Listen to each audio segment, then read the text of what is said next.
my days and all my house. Let my hands perform his bidding. Let my feet run in his ways. Let my eyes see Jesus only. Let my lips speak forth his praise. All for Jesus. All my days and all my hours, all for Jesus. All my days and all my hours.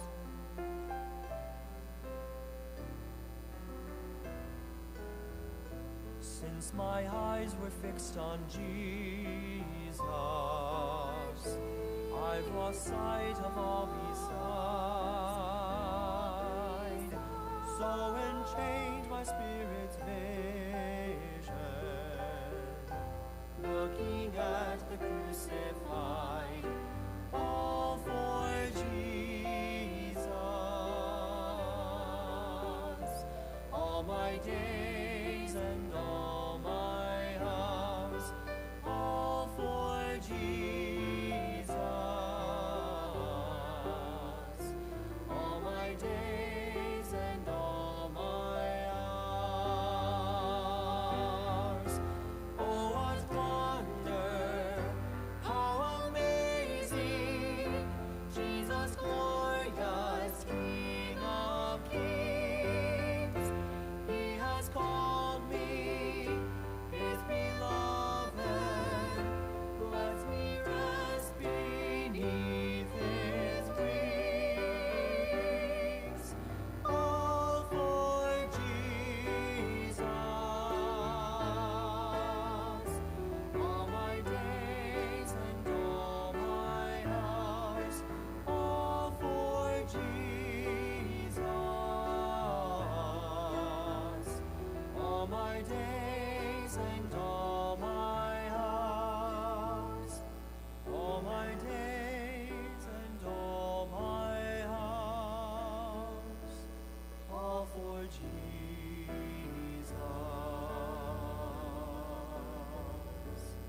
All for Jesus.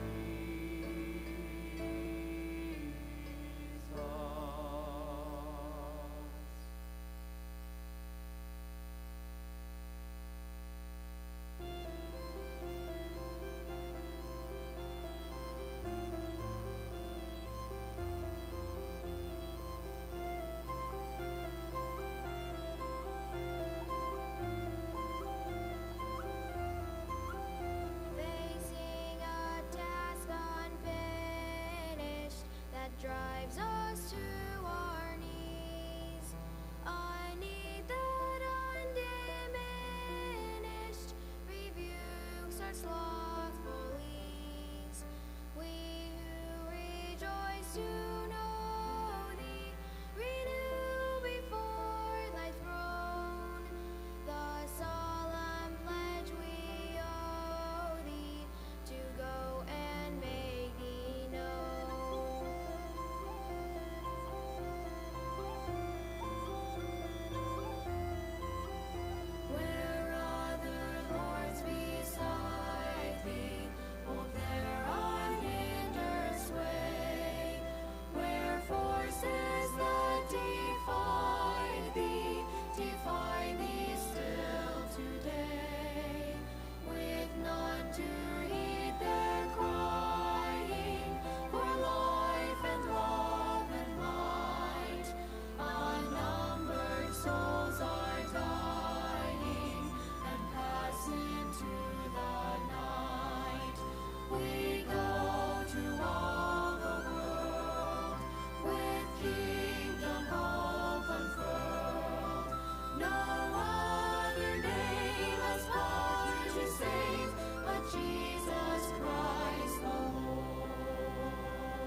constrain them to toil with zeal untired. From cowardice defend us, from lethargy awake.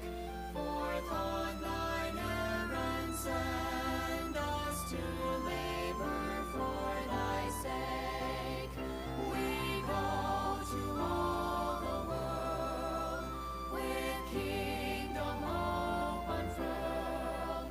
No other name has power to save but Jesus Christ the Lord. We go to all the world, His kingdom hope unfurled. No other name has power to save but Jesus Christ the Lord.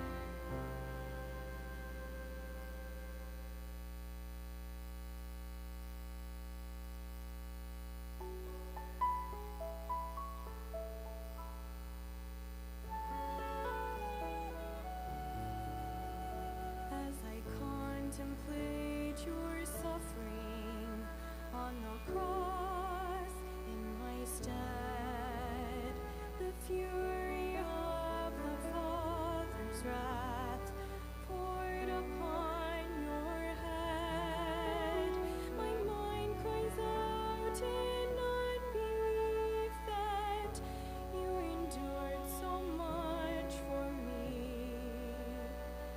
As I come to realize the guilt you bore was mine.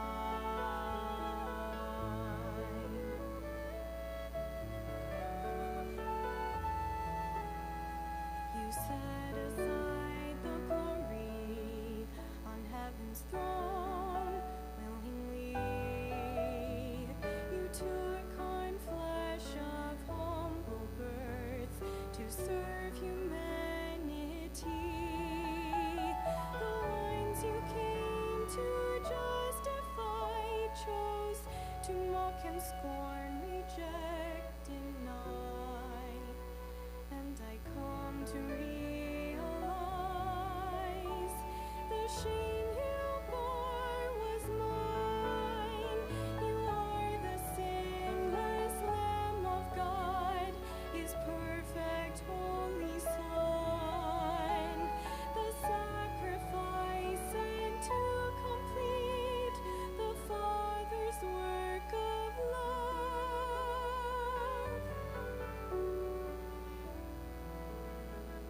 I come into your presence with broken heart and confess the only way I can be saved is by your righteousness. My soul cries out with saving faith as I receive salvation's grace, and I come to realize. Well, let's go ahead and get started. Go ahead and turn to Psalm 3 and Psalm 5. When Pastor Ray asked me, I think late Wednesday, if I could do this, and then he mentioned that he had been doing a topic on prayer, and I asked him if I could do anything that I wanted, and then he said sure, because I was thinking of doing a study on foundations, because I've been working on the shed project. We just don't have enough room in our garage. We've been actually parking a car in the driveway instead, and I just got done with the foundation and the flooring, and it's kind of a cool concept of the construction foundation and how important that is. Of course, comparing it with our walk with the Lord, and what do we base our life on, our faith and all. But and if I had been a little more organized with it, I could have maybe projected the pictures of what I did. But then I thought that was going to be a lot harder than just doing something on prayer. So the cool thing is my deputy at work, her husband was in commercial construction for 30 years, and he stopped by to look at what I did, and he said, boy, it's kind of overkill for just a shed. So I'm glad I did it right. I think if there's a nuclear war, the foundation of that shed's still going to be there, except it'll burn away, I know. But anyway, then, so I'm not sure what Ray has spoken on with prayer, but Psalm 3 and Psalm 5 is where we're going to look at prayer. Psalms are not in any chronological order, so the events from Psalm 3 are probably after the events of Psalm 5. So I'm going to start with Psalm 5 first, and then we'll go to Psalm 3 if we have time. So Psalm 5 verses 1 to 3. Psalm of David, it says, "Give ear to my words, O Lord, consider my meditation. Hearken unto my voice of my cry, my King and my God, for unto thee will I pray. My voice shalt thou hear in the morning, O Lord, in the morning will I direct my prayer unto thee and look up." And then when we get to Psalm 3, it's a psalm of David when he fled from Absalom, his son. And there's going to be specifics why I hope are an encouragement to us when David's crying out to the Lord for deliverance in his time of trouble. In the Old Testament, there are 3 guys that are given unique commendations or a character or a title. And obviously we're going to look at David, but I just wanted to mention how neat it is that in the book of Genesis, Enoch is stated that he walked with God, and then God took him alive up to heaven. We don't have a lot of detail about the life of Enoch, but what a cool phrase that Enoch was known as a man that walked with God. And one of the things that I've really enjoyed in the springtime, you see, but not so much on our road because we live on a cul-de-sac, but in where we used to live in Lodi, a lot of people walked, and when the weather got nice, you'd see a lot of married couples or dating couples, and they're holding hands and things. And it's cool because it's the concept of walking together and talking. So the concept of Enoch walking with God wasn't just that he, went like that. He communed with God. Abraham is called a man, he is a friend of God. Abraham's given that title as a friend of God. Now, again, because we don't know much about Enoch, we still know that he must have been a sinner because he was born of Adam and his descendants. So all have sinned and come short of the glory of God, but it doesn't tell us much else about the life of Enoch. Abraham, we know, twice lied, saying that Sarah was his sister instead of his wife because he was afraid. He didn't trust God on 2 occasions with foreign kings. And in fact, Ryrie calls it a half-lie, which is still the truth. It was a half-lie because Sarah was technically his half-sister, so he fudged things, but he didn't tell the whole truth and nothing but the truth like you're supposed to. And then, of course, when Sarah suggested that Abraham go into Hagar, the handmaid, when Sarah hadn't had a child, that, and again, was sin because he didn't trust God that God was going to give Sarah a child in her old age. Now, so that's 3 sins that are recorded in the Bible, but yet Abraham is still given the title a friend of God. David is given the title of a man after God's own heart. And we know that he wrote at least 73 of the Psalms, possibly more. And, well, when we get to this point of the importance of prayer, one of the things that I enjoyed, not just as a new believer in the Lord, but when there were times that I just didn't know how to pray, is to pray through the book of Psalms or portions of the book of Psalms. And so David had that man after God's own heart. Yet David, again, wasn't perfect. We know, and for the life of me, I couldn't think of the third one, but there were three major areas in David's life where he sinned. One was, of course, when he lusted after Bathsheba and then committed adultery and then tried to cover up the adultery, the birth of the child, by murdering Uriah. Well, actually tried to bring Uriah back from the battle, and then that didn't work out, so he ended up murdering Uriah. And so obviously that was pretty major sin. If you're going to rank them, Family Feud, name the top 10 sins, and then, murder we would think of as the first worst thing, and then, of course, probably adultery. And that's why I'm hoping that we'll have time to look at Psalm 3, because that's specifically a psalm of David when he fled from Absalom, his son. The second one I know of that David sinned is he did do a census. God always told the Israelites, do not do a census, because then they come up with the military numbers and they are trusting in their numbers instead of trusting in God. And David did that at the end of his life. And I honestly can't remember the third big area. But the point is that just like Abraham and David, that they did have issues in their life. Abraham's still called a friend of God, and David's called a man after God's own heart. So in the concept of praying, even great men who fail the Lord, God used them, and especially as we look at these Psalms, that David could cry out to the Lord for the needs that he had. So, and again, with the book of Psalms, before we get started, I'll just share that as a new believer in the Lord, I had two really bonehead things that I did. Most of you knew that I had a bad addiction to alcohol and to pot smoking and things. And in the coming up on 43 years that I've been saved, I've not had any alcohol.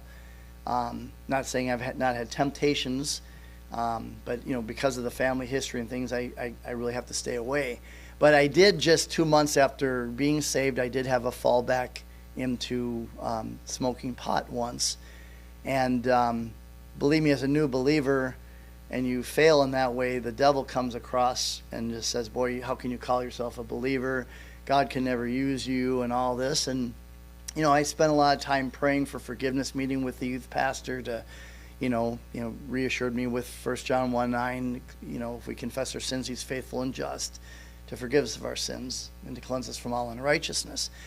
But like a month later, here I am driving my car. I've been memorizing Bible verses and just drinking in the Word of God and memorizing and, trying to review every chance you get. And I'm trying to review while I'm driving. And I didn't realize that I was going about 12 miles an hour over the speed limit. And the next thing I know, a cop passes me, and about 3 blocks later, I saw the flashing lights, and he turned around.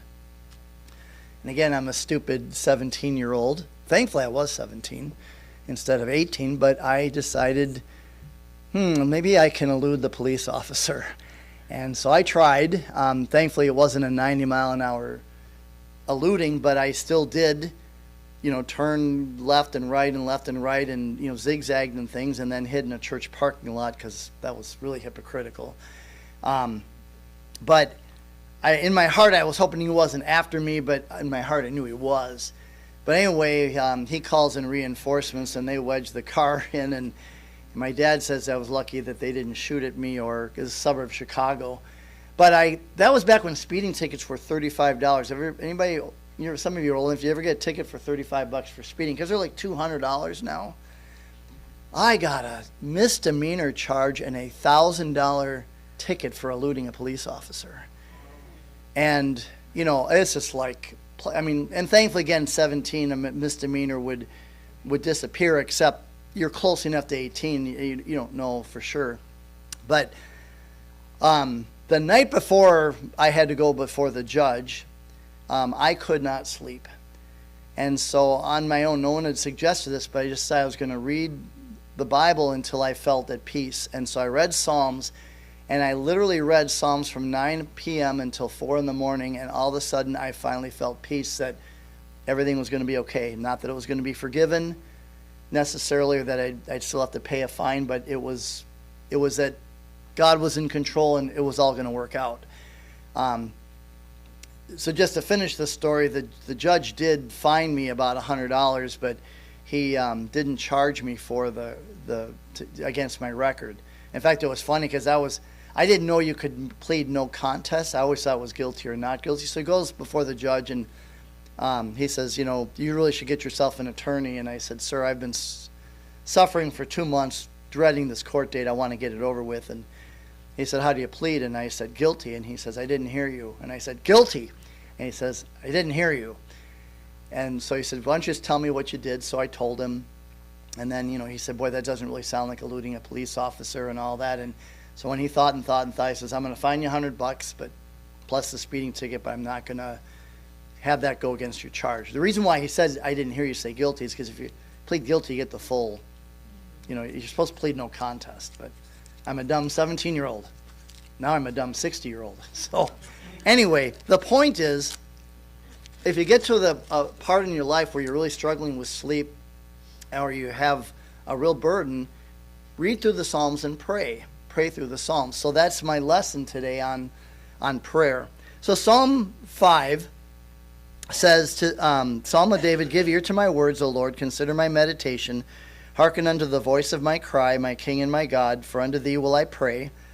My voice shalt thou hear in the morning, O Lord, in the morning will I direct my prayer unto thee and look up. And then just the few verses in Psalm 3 where it says the Psalm of David when he fled from Absalom his son. And if you don't know the history on that, that was part of the punishment that God said was going to happen because of his sin of adultery with Bathsheba and killing Bathsheba's husband, was that he was going to basically be in exile. His son was going to overthrow him. And so he's fleeing from his own son, who is also trying to kill him because he wants to be king, and you got to kill off all the near relatives.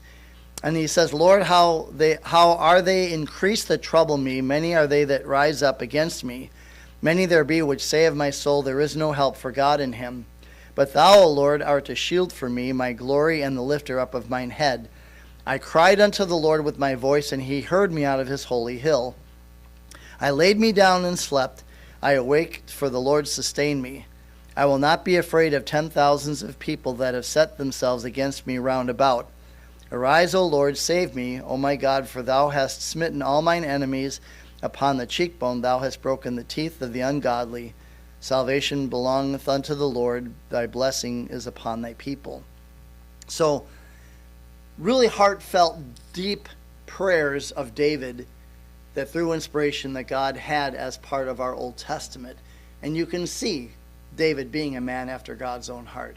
And how awesome is it that not that we ever want to have the excuse to sin. Like, remember what Paul said, maybe sin that grace may abound, God forbid. But it's a blessing that even in the worst sins that we might do, that God still can restore, can forgive, and God can still use us like he did with David. So in Psalm 5, and I'm not going to make a big deal about how it's mentioned about praying in the morning, because I just told you about how I feel like I have better time of reading at night. And I still struggle with sleep, but it helps me somewhat. I don't know why last night, as I kept going through this lesson in my mind on prayer and reminding, even in Psalm 3 where David said, I have laid me down and slept. I could not sleep well last night. I don't know if it's because I knew I was going to do this or I kept thinking too much about the lesson, but normally that's the assistance for me. But I know some people have just pounded away about the importance of reading in the morning. And not everybody's a morning person. I wouldn't get so hung up on that. I've had people say, boy, I had one guy two different people I knew that said they got up at 4:30 in the morning to read and to pray. It's like, I would never be able to stay awake if I did that. That doesn't work for me. But the important things that we're going to look at on this lesson is the three things is that prayer takes preparation. Prayer is a personal relationship, and pray with a positive outlook. And I'll clarify that because we're not the power of positive thinking. But prayer takes preparation. Prayer is a personal relationship. and pray with positive outlook, which would be having faith that God would answer. So first of all, prayer takes preparation. David says, "Give ear to my words." Now, most of the time, it is good that we take time to prepare to pray. But thankfully, God doesn't expect us to always have to do that. Obviously, there have been times where you have to pray instantaneously. Ever been driving the car in icy conditions and all of a sudden you lose control of the car? You don't sit there and need to prepare to pray. Let me think about what I should pray as my car is sliding all over the place. Thankfully, God just allows us to just cry out and say, "God, help me. Keep me from hitting somebody, keep me from going into the ditch or whatever." But on a regular time with the Lord, there should be some preparation. But thankfully, again, God is always reachable immediately. "Give ear to my words, O Lord." It's a pleading. It's not just, it's just a heartfelt, the only way I can think about it is as a child, if you had the godly example of a good parent relationship, and not everybody has grown up with that. My parents were not believers at that time, but they were still good parents. But when you want something or you need something, pleading with your parents, out of your heart, "I really need this. This isn't just a want. I really need this." I used to have bad nightmares, pleading with my parents to help me stay up with me. Being in the hospital, having my tonsils out, I pleaded with my mom to stay in the hospital with me. I was 3 days. I was scared to death. So it's not just this formal King James language to pray. It's giving ear to the words. Prayer is more than recitation.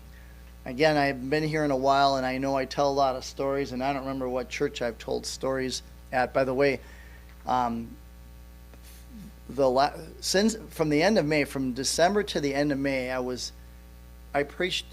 I'm not meaning to brag on this. It's just I've been in a lot of different places, but I was. I think I only had 2 Sundays that I wasn't at a church for a 6-month period, so I don't honestly remember always what I have said to places at different churches. But my Catholic upbringing was Catholics are very known for their prayers of repetition, even though Jesus said that in the Sermon on the Mount. Don't pray with vain repetitions. I've been part of the Rosary.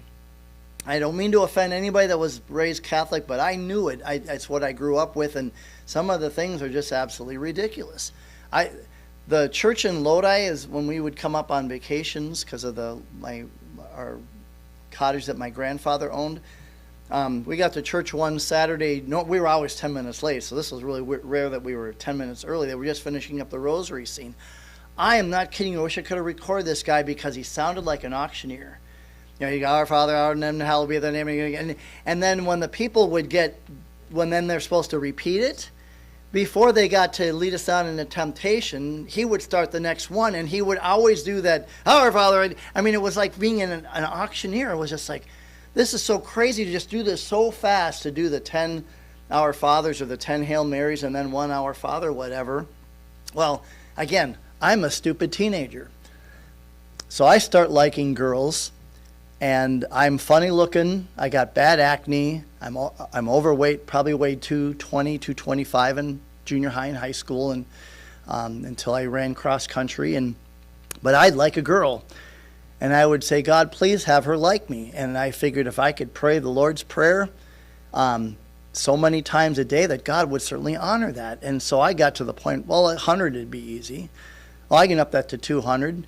I get up that to 500. I would actually take a calculator in the shower, and you could just do +1. I just figured I got at least 500. So you're just rattling off this thing with no meaning at all.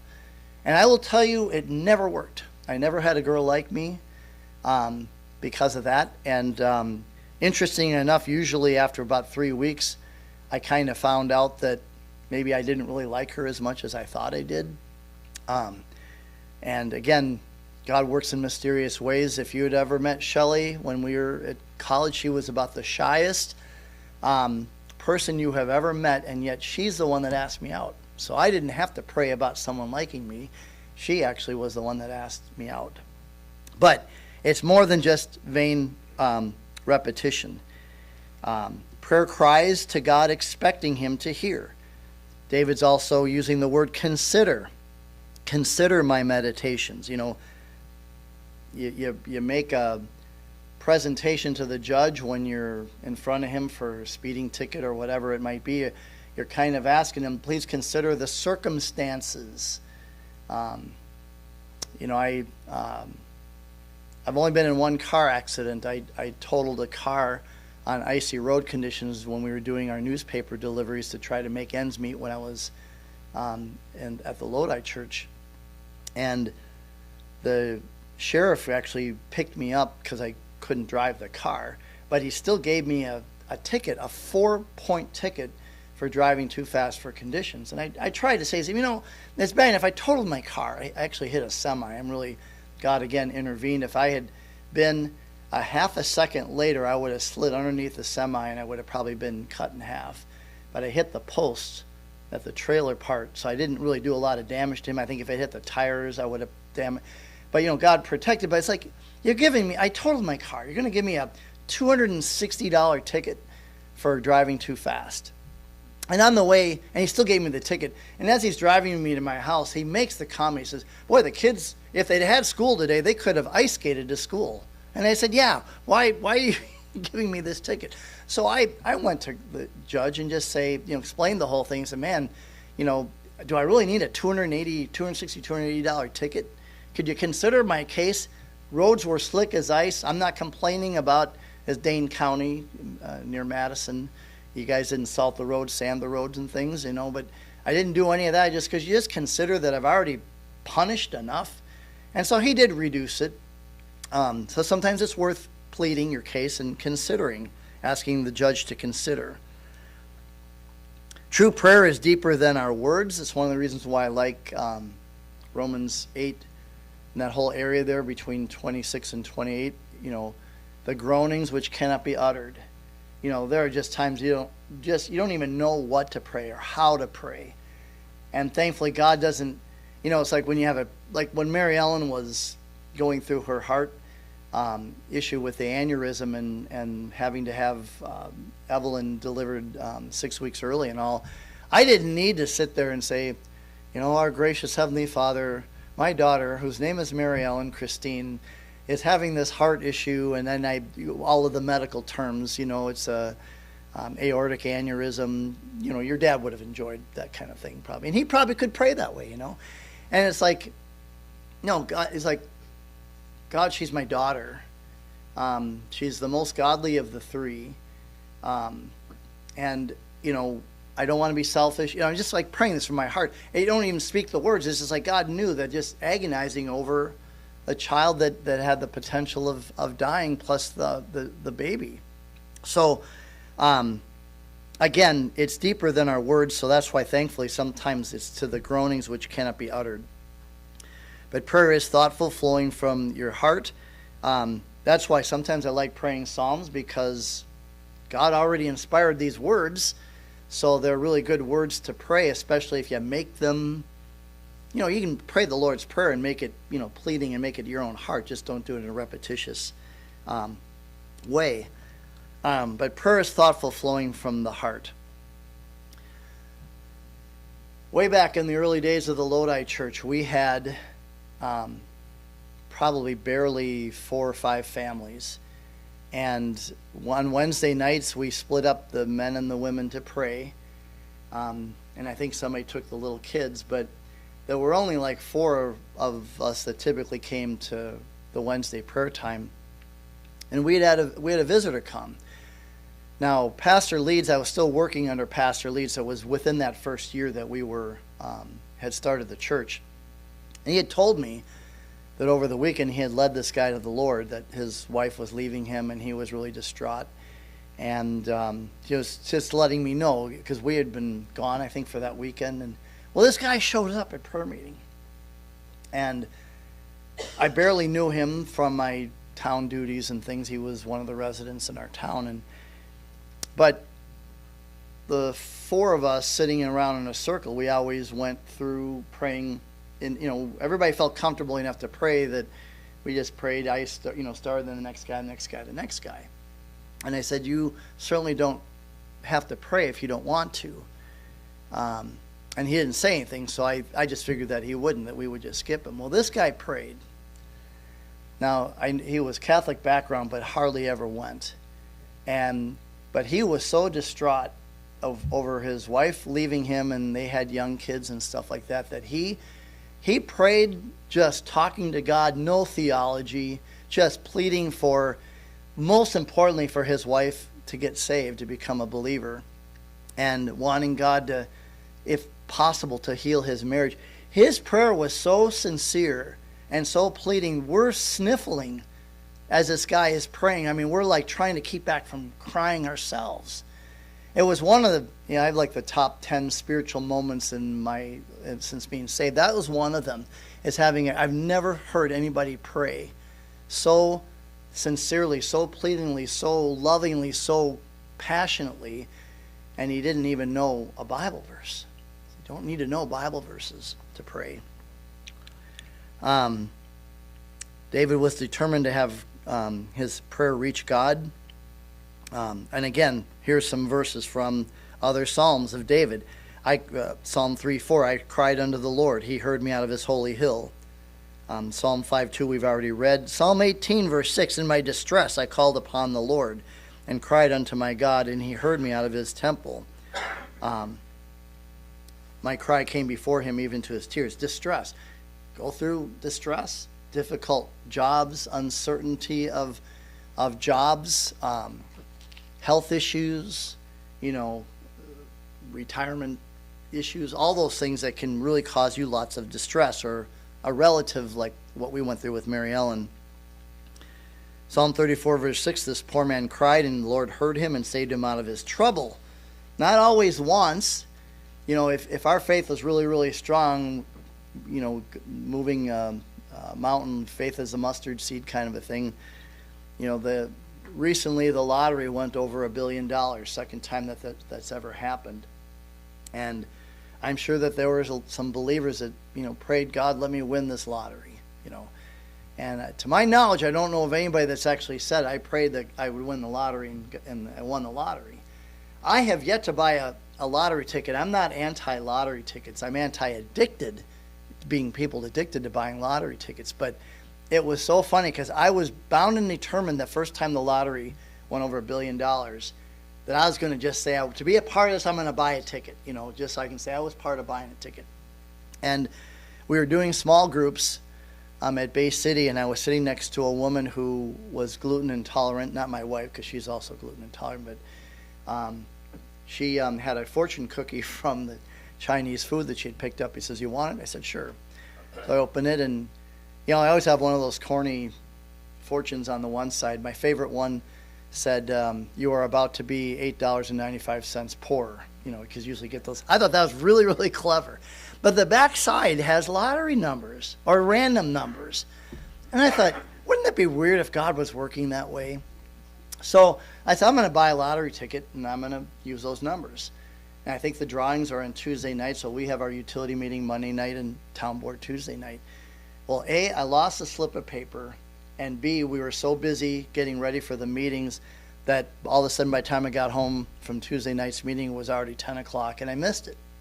And I don't think God was specifically prohibiting me from doing that, but I just found it interesting that I still didn't, and I never did find the slip of paper because I really wanted to compare to see if those numbers would have been it. But, when we pray, are we praying for our wants or are we praying for our needs? And I just think it's so cool how God provides.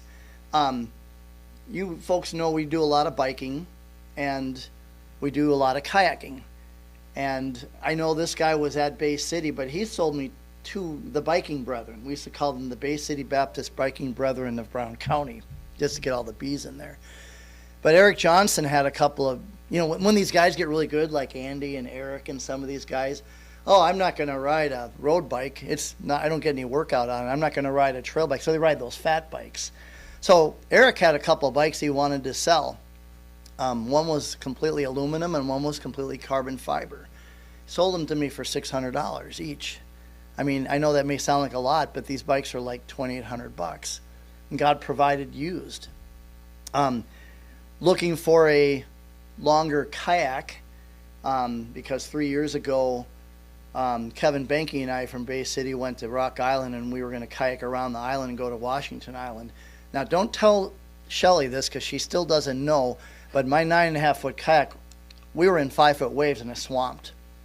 And thankfully, it was October. Thankfully, the water was amazingly comfortable. But I struggled to get that kayak to the shore. It was like in 10 feet deep, and then eventually got to where I could walk it. But I swamped my kayak, and then getting it out of the water is when I severed my bicep tendon. She does know about that because I had to have surgery. But Kevin Banky, who is indestructible, we call him Kevin who breaks bones, at least 100 bones. He wants to go around the island again, and it's like, okay, these longer sea kayaks are like $1,500 to $2,000. And I was up at Bayshore Outfitters in Sturgeon Bay and talking to the guy about new kayaks, and it's really expensive. And he says, you know what? He says, we're retiring one of our 14.5 footers from our rental fleet. And he said, how about $700? It's a $1,800 kayak. And then I even got a little bit greedy, and I said, would you take $50 off if I gave you cash? He said, sure. So for $650, I got this sea kayak. And now Shelly again doesn't know this because I'm going to try to surprise her for her birthday, but I was up at that same place looking for a skirt, pleated, kind of want to look nice. But I mean for the kayak, so to keep the water out. And I just happened to casually mention, he says, yeah, I'm still thinking about getting a nicer kayak for Shelly. And he said, I remember you now. He said, I got a woman that just dropped off a 12-foot kayak. Same brand, Tsunami, blue, everything. And says they're looking for about half of the cost. So God provides. Now, is that a need? No. Is it a want? I mean, I could justify all the exercising and all that and stuff. But I just thought it was cool that God provide. But He's not going to necessarily give you the $1 million lottery ticket. But you pray for the troubles, like speeding tickets, like eluding police officer tickets. Psalm 86, verse 3, be merciful unto me, Lord, for I cry unto thee. Cry. You get the idea about not just talking, but I mean just an earnest, we think of cry with tears. It could have just also mean just from your heart of just the pleading, that concept. I'm spending way too much time telling stories. Prayer is a personal relationship, verse 2. In Psalm 3, he says, my King and my God. I mean, I know this is Sunday school hour. I think almost everybody's here that it was here the last number of times, so I'm going to assume that everybody knows the Lord as their Savior. But it's obvious that you do need to be calling God your God, my King. Psalm 23, the Lord is my shepherd. It doesn't say he's a shepherd or the shepherd. He's my shepherd.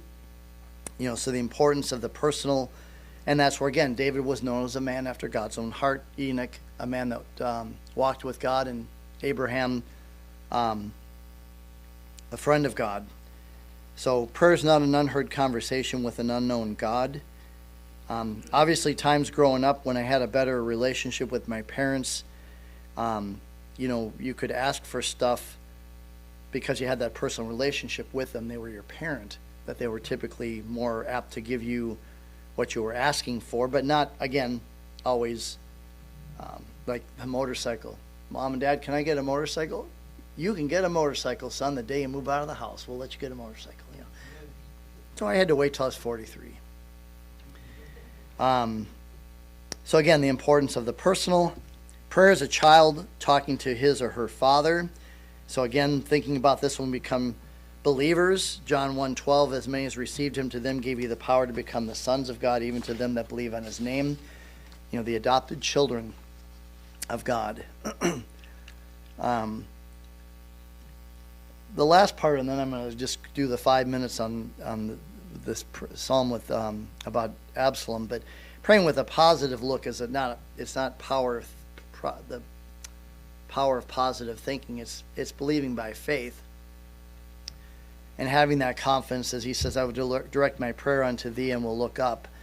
And again, I think as we pray, could we really look God in the face and say, can you let me win the $1.5 billion lottery? I think the idea about prayer is for the needs, but I just think it's awesome that God gives us some of the wants as well. I had a friend of mine, and he's still a friend of mine, but he's been in 4 or 5 difficult churches, and I know this guy, and it is interesting that 2 of the 5 churches, they've gelled really, really well, but 3 of them, he actually got asked, they voted him out. He took a 3-day weekend, took a vacation Sunday, and they called a special meeting while he and his wife were out of town and voted him out. That's some of the, and I know Dr. Bob Jones III said he knew about that church, and he told my friend Bubba, he said, there's nobody that's ever going to be able to work with that church. But Bubba got to be a camp director in a camp in the middle of the mountains of Pennsylvania, lived in a log cabin, and the stream ran by their cabin. He said they could go to sleep listening to the stream sound. He says, I feel like I've died and gone to heaven. It's one of my favorite things I've ever would have wanted. And they got to do that for 3 or 4 years, but then the camp had to close. But he's at a good church now. I'm just saying that those are the times where God meets us with our needs, not so much our wants, but everyone, like he said, I just can't believe God gave me that 4 years of being at a camp like that. All right, real quickly. I only got 1 minute now. Psalm 3.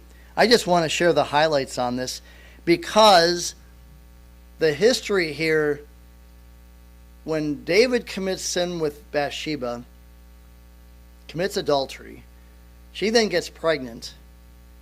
Then he tries to cover up the pregnancy, and it doesn't work. So then he has Uriah killed, Bathsheba's husband, thinking that he's covered it up. And remember when Nathan the prophet came to him with that story about the sheep and the wealthy man that had all these sheep and the neighbor that only had the one poor sheep, and the wealthy guy took the neighbor's one sheep and killed it for whatever, and David got real judgmental and condemned that guy to death, and he should restore fourfold, which I don't know how you do when you're dead.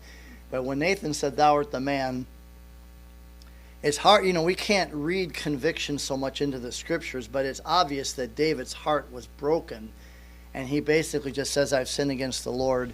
And Nathan the prophet says, you're not going to die. God's not going to take you, but the baby does have to die. God's going to take the baby, and then you're going to have this rebellion from your son Absalom. So we pay consequences for sin sometimes.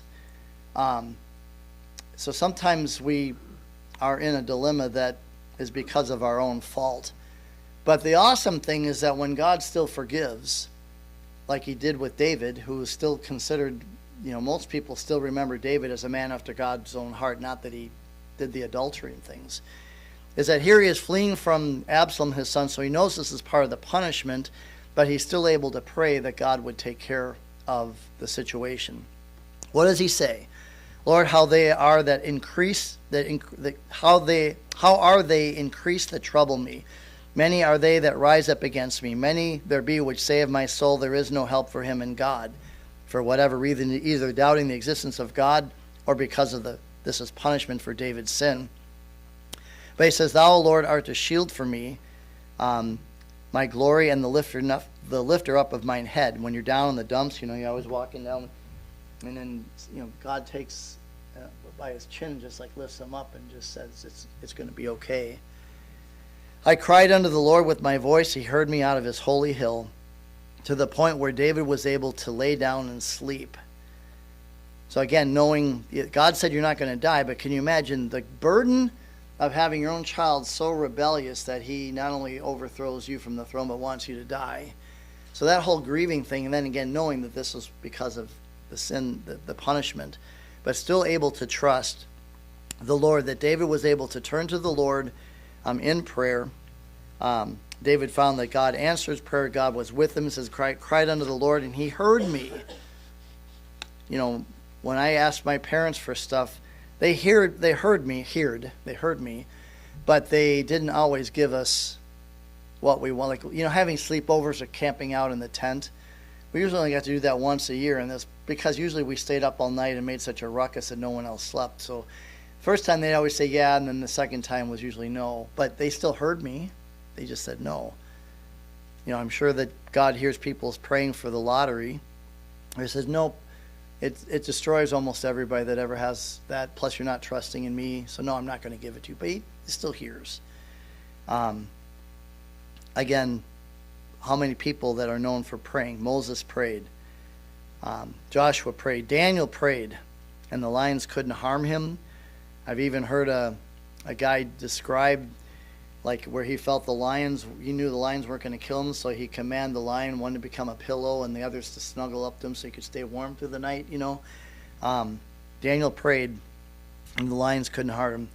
Paul and Silas prayed when they were in prison. God not only freed them, but they were able to have joy, almost like singing psalms and having a good time in prison, and God delivered them. Not always God's will to be delivered. If it was always God's will for us to heal our bodies, we would never die. If it was always God's will for deliverance, like for Peter and for Paul, we would never die. But eventually it comes time for us to die. And that happened with Paul, happened with everybody. But the key thing is David's prayer brought peace and protection, where he was able to lay down and sleep. Spurgeon said David reclined his head on the bosom of his God, slept happily beneath the wing of providence in a sweet security, and then woke in safety. I will not be afraid. Calling out to the Lord is the only way that you can overcome fear. Twice, I was sure somebody was breaking into our house. Once in the Lodi house, once up here. And you remember when, Belshazzar in the book of Daniel, when he saw the writing on the wall and his knees shook? That's how scared I was. I got out of bed knowing I had to protect my home. This was before I had concealed carry. Had nothing. If I had a flashlight, I would have gone down the hallway, so I'd have been the easy target. I was just quivering, and it ended up being nothing. But obviously, I was praying, crying out to God, deliver me, protect me, at least protect my family. So anyway, that's about all that I had. Any comments or questions or input? I was thinking, would that be a sin that he didn't, that David didn't address the problem with Ammon and Tamar? It might have been. I'm going to have to find my notes because I thought it was more blatant than that. But there were obviously lots of little things that, and that would have been one of them, that he didn't deal with his children like he should have. But I just can't remember I thought there were three big ones. I just can't. Then I think that was one of the reasons Absalom was so angry too. Yes. So that created another problem that he didn't deal with it somehow. But that would have been difficult to deal with, though. Yeah. It's, I know. Didn't he put the ark on the cart rather than having it carried the way that God commanded? Wasn't it David that put the ark on the Yeah. Yeah. Yeah. Yeah. So maybe that was the other one. Yeah, I'll have to find my notes because I think I preached a message on David, a man after God's own heart, but the 3 ways he blew it or something like that. So, but anyway, the cool thing is that God does restore, and still uses us, but that restoration comes from praying. It's just like if I've really disappointed Shelley and I apologize, it's not praying to her, but it's still saying, I'm sorry. You restore the relationship, and that's the key. Anyone else? All right, well, we got a few minutes before the service starts, and Molly can help me with the song I don't know.